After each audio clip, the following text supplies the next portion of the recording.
Today, you're going to learn an essential skill for hardware hacking. Today, you'll know how to solder. Netcasts you love. From people you trust. This is TWiT. Bandwidth for Know-How is brought to you by CacheFly at CacheFly.com. Know-How is brought to you by Audible.com. To download the free audiobook of your choice, go to audiblepodcast.com/knowhow.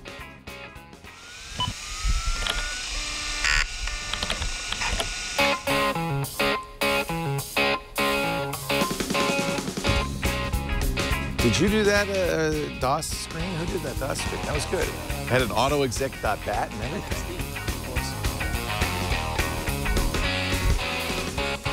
I think from the show open, it looks like you're going to learn how to configure your autoexec.bat, but that's not. We'll show some scripting stuff eventually, actually, but that's not happening today. No. In fact, I could tell from what you've got here that we're going to be doing some electronics. Well, I was thinking about baking a cake, but I think it'd be much more useful to solder. Something physical. Yeah, so this is one of the stranger episodes because I don't actually have a computer to show you software or anything. It's just flat out soldering. So this is going to be a fun project for me, so I'm excited about this. Welcome to Know How. Ayaz Akhtar, Leo Laporte. Have you ever soldered before, Ayaz? Yes, I have soldered a bit before, and I can show you exactly what not to do, and we'll go over that really soon.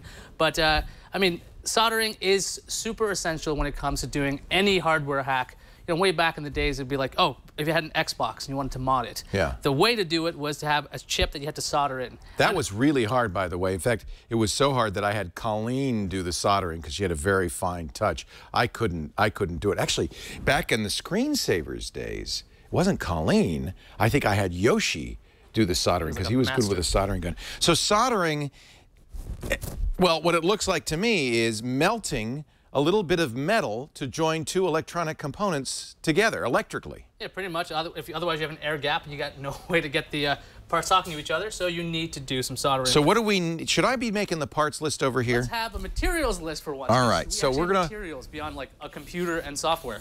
So we're gonna, by the way, soldering is spelled S-O-L-D-E-R-I-N-G for reasons no one understands or knows.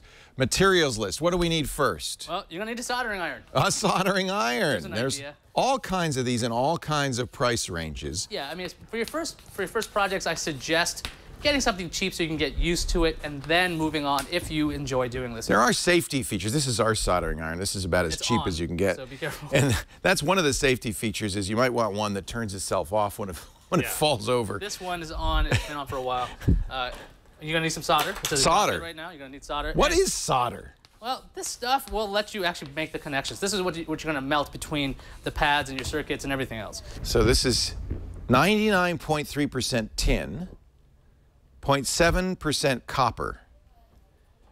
And isn't there something called rosin core? I don't even know what that is. There's something inside of that? Yeah, the big idea is you're not going to get the stuff that has lead in it. That's the old way to do soldering, that when you burn the solder, it'll have these lead fumes. And That's not so good. Yeah, so nowadays, you probably don't want to get that, although arguably it works better. I would not suggest doing that. We have lead-free solder right there. And it's essentially tin, yeah, basically. All right, but it can melt at a low enough temperature that you can actually work with it. You're going to need some wire.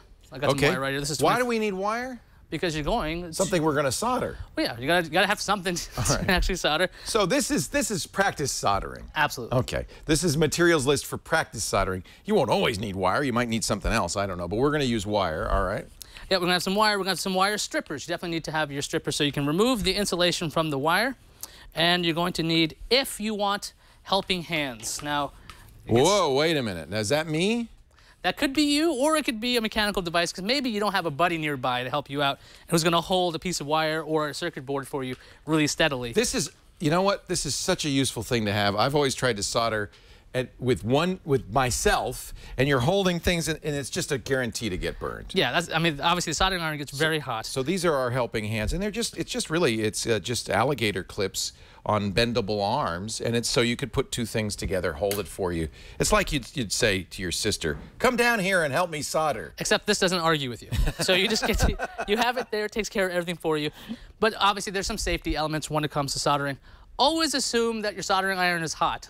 for some reason you want to like, I'm just going to grab the soldering iron from the front, you're going to hurt yourself. We don't just mean hot. We mean hot. Yeah, it's going to... Like stove hot. Yes, so do not... Like, this is effectively like a curling iron. You would never touch that with your bare hand. Right. Just assume it's hot. In our little holder here, there's some water in the sponge. You can... I don't know if you can hear it. It's actually sizzling when you do that. That's interesting. So the soldering iron has a little wet sponge there. We'll explain what you use that for in a little bit. Definitely be in a well-ventilated area. When you are going to be soldering, there's going to be like fumes coming off of there. And now, while this lead-free base solder is not toxic, you probably don't want to breathe it in. You probably want to blow while this is actually going up so you're not breathing in. Yeah, even if it's just tin and copper, you don't want to inhale it. Yeah, you don't want any of that.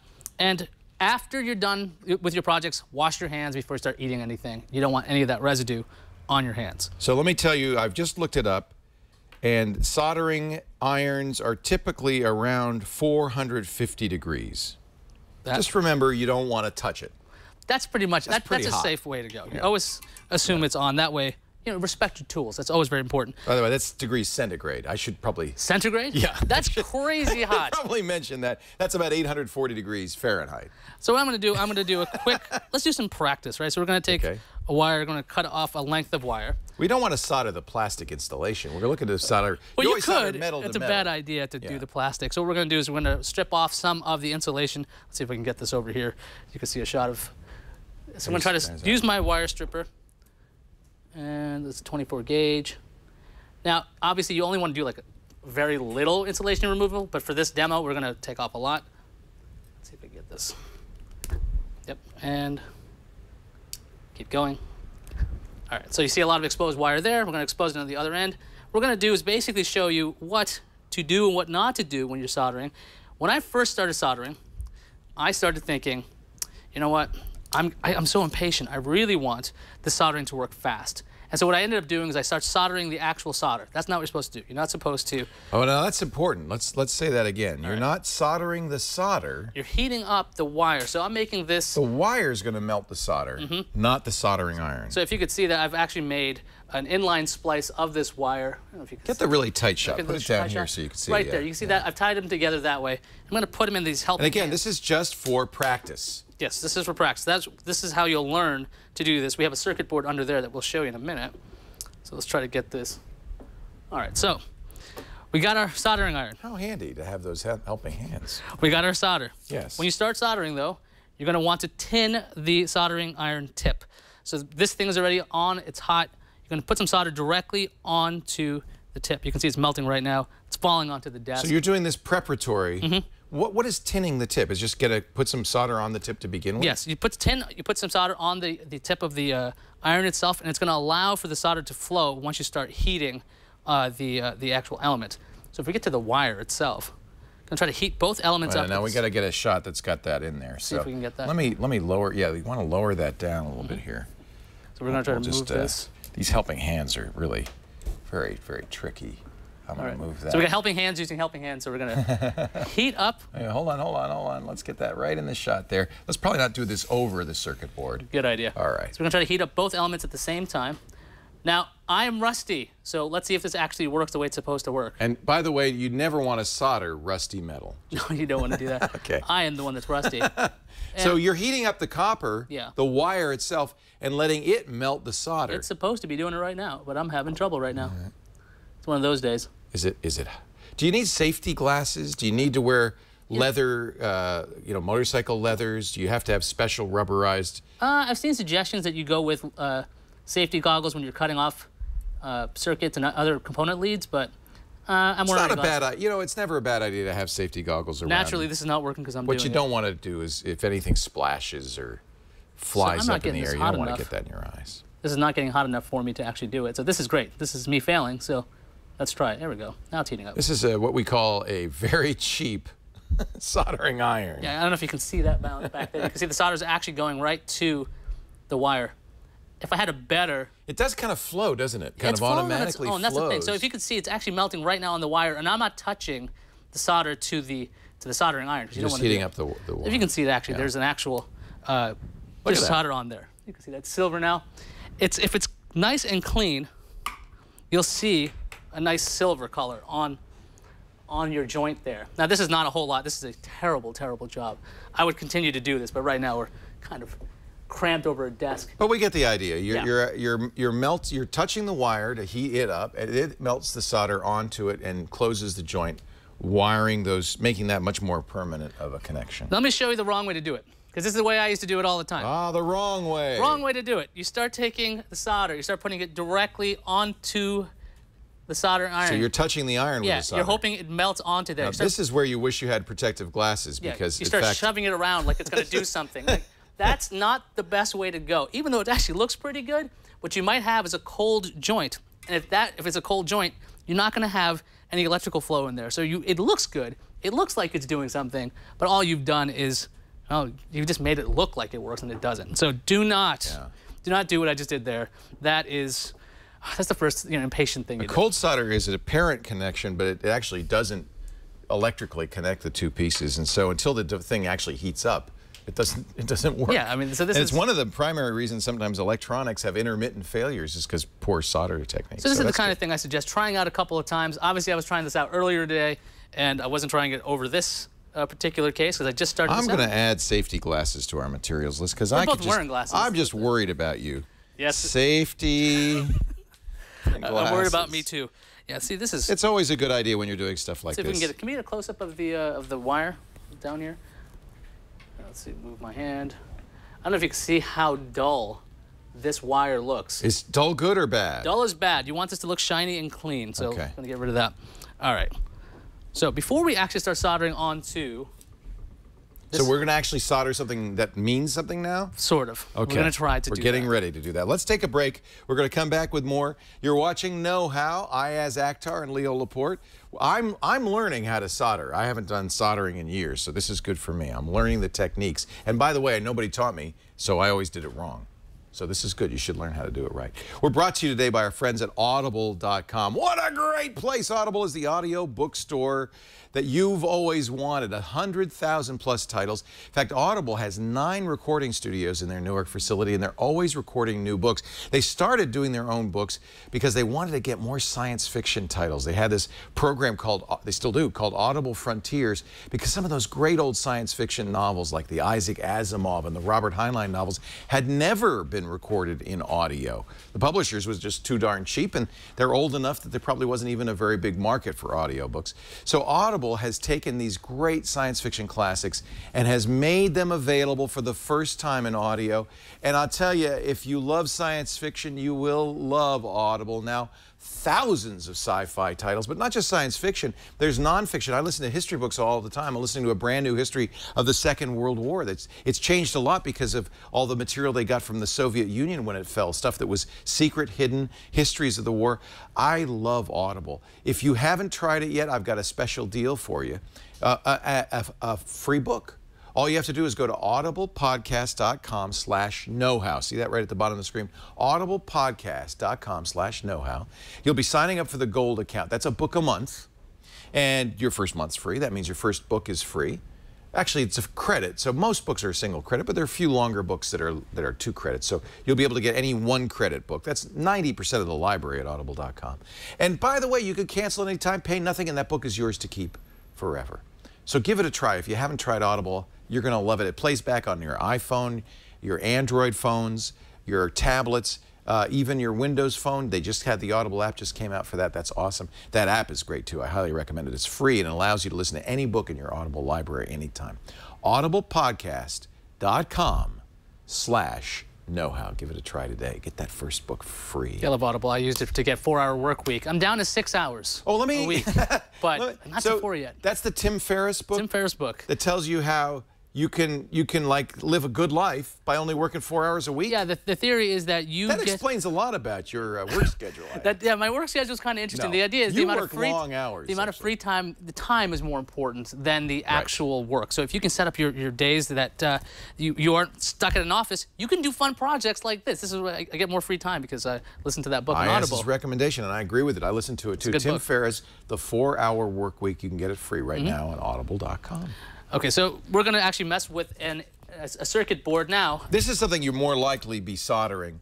Often, in fact, most of the soldering I did was little components, capacitors, resistors that you'd solder onto a PC board like this. Like, we'll have a link to this kit. I got a quick kit. Now, if you saw the soldering iron I had here, it's not spectacular. You see this little PCB here? It came with a whole bunch of things, like a speaker, and you can set up volume. Oh, so this is like did you get this at Adafruit or? I got this from Amazon. It's from Amazon. To the company. The company is actually called Elenco. Okay. It's a $15 kit. And this actually says solder practice on it. It's really simple. This is the kind of thing you want to get when you're first doing this. Now, what's funny was I was soldering testing this afternoon. If you turn it over. So these are, by the way, resistors, capacitors, all sorts of things. So I don't know, right here on these. Oh, you soldered this on? Yeah, I soldered the this little on. battery. But if we start, this is like a little timeline. You can see that this looks really cruddy. It gets a little bit better and better and better as I kept going throughout the day. It's shiny because I was actually getting good at it. How much is this solder practice kit? That's a great idea. The whole kit's about 15 bucks. And it includes all the little components that you might want to solder. These are the resistors here, the capacitors here. That's cool. It doesn't include, you know, helping hands or the stand. The stand is from one of my old things. But it does come with pretty much everything you need to start soldering. I'll tell you what, if you finish this kit, if you get everything soldered on, you're probably ready to go, because that's all the practice. Yeah, and that's the other thing is you're not exactly going to ruin your PC. You're just going to mess with this first, and as you get better, the real thing is you have to practice this. You have to keep trying, because when I first saw soldering, I'm like, I don't know if I can do that. It seems really scary. But then, just keep trying. That's why I let Yoshi solder my Xbox. He had a lot of practice. Oh, those were really small connectors. Tiny little things, yeah. These are very large pads. What we're going to do, because this is pretty much, well, it's IS proof. I would say foolproof, but it's IS proof. So you have here, it's labeled out nicely. It says, let's see, let's pick a resistor, R3. The kit actually shows you, look, that's R3 there. So we're going to take that resistor. And the kit's got all kinds of explanations as to... Will this do anything after it's done? Yeah, if we put everything together, it would create a siren. Whoa! So if you want to annoy people, you have a... That's a great incentive for a kid. If you're trying to teach a 10-year-old how to solder, you say, hey, if you do this right, you're going to get a siren. It's got a little power supply thing. It doesn't come with a battery, though. So if you're the parent, you don't have to give them the battery. So...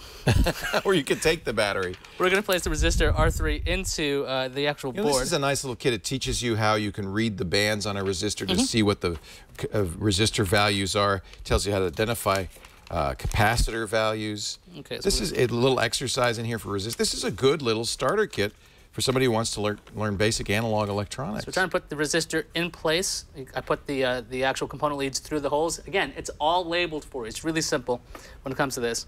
And now we're going to try to, or I'm going to try to, solder one of these leads onto these pads, which is an awful shot, excuse me. Let's see if I can get this. Can you see this at all? Let's see. Yeah, right there you can kind of see it. Leo, any ideas? What are you trying to show? I'm trying to show this lead going through this pad. Oh, it's so tiny. I don't know if you'd be able to see it, but there's a little wire right here. A little blurry. See that? Now, what we're going to do is I'm going to burn Leo right now. Okay, just solder my finger right to that wire. All right, so what you're going to do, if you move your finger, what you're going to do is you're going to place the soldering iron, and you're trying to touch both the pad and the lead at the same time. You're heating them both up. Right, that's what you're doing. You're going to heat it for like a second, and then you're going to touch the pad. And I forgot to tin first, because you should tin often. You tin each time you do this? Or? You don't have to tin each time, but pretty it helps. regularly. Huh? Because if you have a better soldering iron, it would do a better job. Right. Let's see if I can get this over. Let's breathe in the fumes as much as possible. I'm kidding, by the way. Do not breathe in the fumes if you can. If you over solder, there's a little thing that is helpful called a solder wick. Sometimes they call it a braid, because it looks like braided metal, and you can use it to suck solder up off of. So if you can see it right now, over soldered. You don't want too much solder. You want just enough. What happens is the solder follows the heat. So I placed it on the opposite side while the soldering iron was touching both the lead and the pad. And you can see around the lead that there's solder everywhere. So that's made. Leo, do you want to give it a try? No. You sure? Yeah. Okay. Gonna retin. I have sausage fingers. Okay, well I have shaky hands, so this is a really great combo. I'm gonna try to put this one on there. This is why you can see helping hands. I'm actually holding this for IS. Yeah. It is actually helpful to have a partner. In fact, this might be a good thing to do with a friend, or if you have a child or you want to teach electronics to, do it together. I'm trying to get it. There we go. You can see it's kind of going around there, and you're gonna leave it alone there. What you want to do when you're done... I think that's a pretty good solder. That looks good. When you're done with your project, you want to make sure... you see the component on the other side there. Oh, that's actually pretty awful. But But, you know, we're just trying to show. exactly make it flush, but it'll work. It'll definitely work, and it can be ugly because it's going to work anyway. The point is it's electrical. This is a great little kit for. I think a kid, a 9 or 10-year-old, 11-year-old, be very excited to make a siren. It's something. So when you have let's say you're finished with your project, you want to clean your soldering iron tip, right? So that's what that sponge is for. Yeah. So this has water. You want to clean You off. moistened it ahead of time. Yeah. You want to clean it as much as you can. Let's see if we can get in close again. I'm going to show you what a clean one is supposed to look like. That'd be this guy. Let's see if I can get it. Yeah, the focal point is fairly tight there. And this is one of my old ones. Let's see here. See this corroded piece of junk? Yeah. This is because I was not cleaning it very often. Okay. So if you're smart, you'll get replaceable tips on these things and make sure you don't have them look like this. Do yourself a favor and keep your soldering iron tip clean, because the rest of this is not important. That tip is what makes everything work. You can also, by the way, it's not just fathers and daughters, fathers and sons, mothers and daughters, fathers and daughters, mothers and sons can do this. I didn't mean to be sexist. Yeah, everybody can do this. Everybody can do this. So you should. I don't know if I can finish doing this entire thing. I don't think we're going to have time. It's only a half-hour show.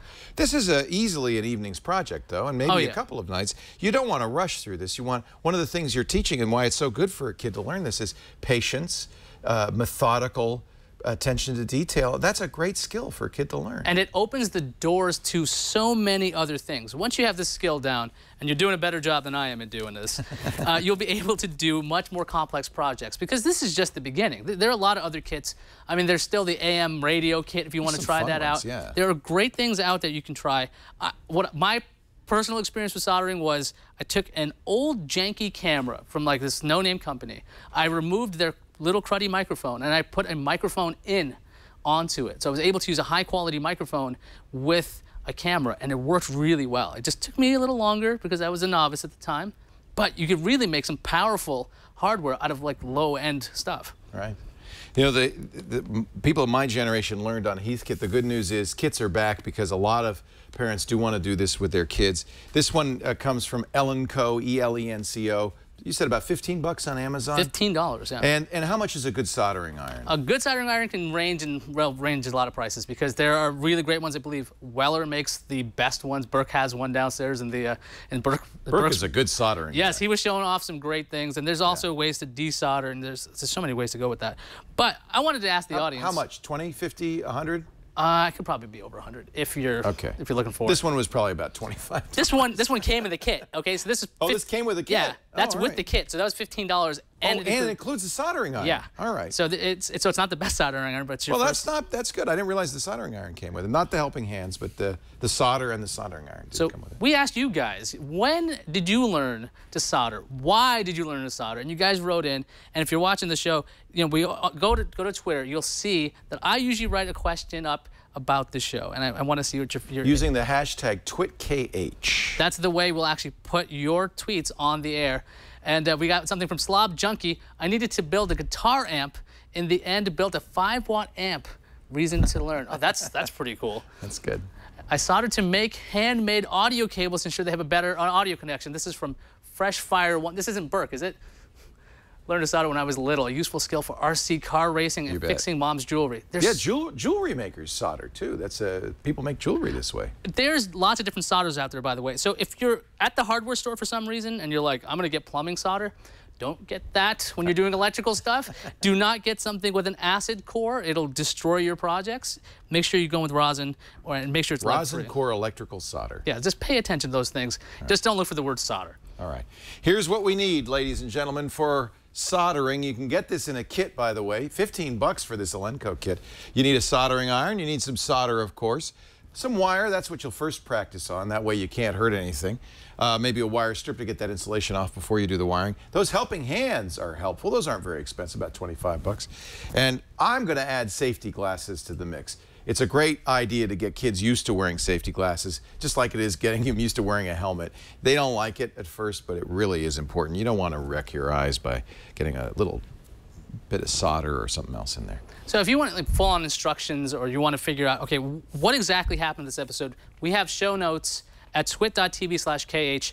I write them myself. I explain how we did stuff, step by step by step. There are also links. If you wanted to find this kit, you'll find links to that. All kinds of stuff available, again, at twit.tv/KH. If you want to watch the video, it's available for download. You can watch it whenever you want. You can play, pause, rewind from the player on the page if you wanted to. You can watch this in high def for some reason if you wanted to. We have high def now. And, of course, we're on YouTube, youtube.com/twit.